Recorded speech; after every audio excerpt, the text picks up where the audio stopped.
साल था 1983 जब आर्कियोलॉजिस्ट्स की एक टीम गुजरात के ढाबरी गांव के पास अब सागर में कुछ एक्सप्लोर कर रही थी।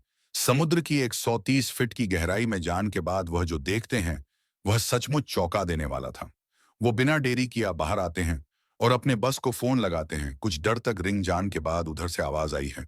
इसके बाद कोई आवाज नहीं आई क्योंकि हैरान परेशान आर्कियोलॉजिस्ट बिना रुक वो हाल सुनाना शुरू करते हैं जो उन्होंने समुद्र में देखा, और उसे सुनते ही बस के हाथ से फोन छट जाता है। आखिर उन्होंने समुद्र में ऐसा क्या देख लिया कि उन्हें ठंड में भी पसीने ए गए, जिससे जानकर बस भी कुछ भूल नहीं पाई। जन के लिए चलिए हमारे साथ अब सागर की इस गहराई में समुद्र में उठाती इन लहरों को देखिए। जिम जितना शोर है उसके अंदर पसारा है, उतना ही सन्नाटा, और इस सन्नाटे में दफन है ना जान नहीं रहस्य। समुद्र के नीचे आज भी कई ऐसे राज दबे हैं जिनके बड़े में किसी को कुछ नहीं पता। कुछ सालों पहले अब सागर की गहराई में ऐसी ही एक साइट खोजी गई जिसे देखकर हर कोई हैरान था। दरअसल वो एक भारी पूरी नगरी थी। ऐसी नगरी जो इतनी खूबसूरत थी कि जिसे कोई एक बार देख ले तो बस देखते ही रह जाए। ऊंची ऊंची दीवारों, बड़े बड़े गेट और उन पर की गई नक्काशी सड़कें, भाव महल, पूरा वेल प्लेन शहर जो आज के शेरों को भी पीछे छोड़ दे। समुद्र की गहराइयां में ऐसी नगरी देखकर आर्कियोलॉजिस्ट हैरान थे।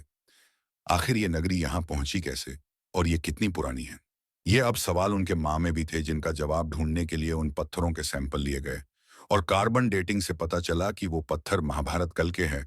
और ये वही नगरी है जिसके बड़े में महाभारत में भी बताया गया है, यानी श्री कृष्ण की नगरी, द्वारका नगरी, जिसे भगवान श्री कृष्ण ने समुद्र किनारे बसाया था। अब आप कहेंगे कि हमें कैसे पता कि यही द्वारका है? इसका क्या प्रूफ है?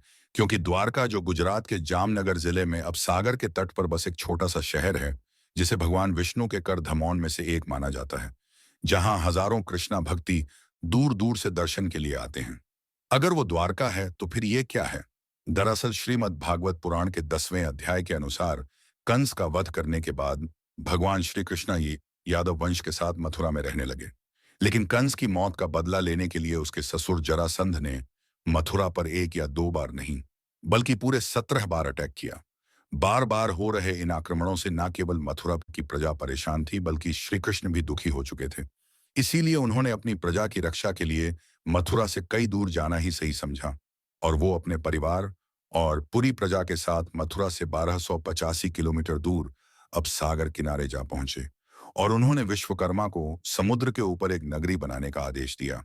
लेकिन समुद्रदेव की मर्जी के बिना यह पॉसिबल नहीं था। इसलिए भगवान श्री कृष्णा ने समुद्रदेव की पूजा की, जिससे खुश होकर समुद्रदेव ने अब सागर के बिशन बीच 12 योजन यानी करीब 153.6 किलोमीटर धरती गिफ्ट की। इसी भूमि पर भगवान विश्वकर्मा ने विशाल द्वारका नगरी का निर्माण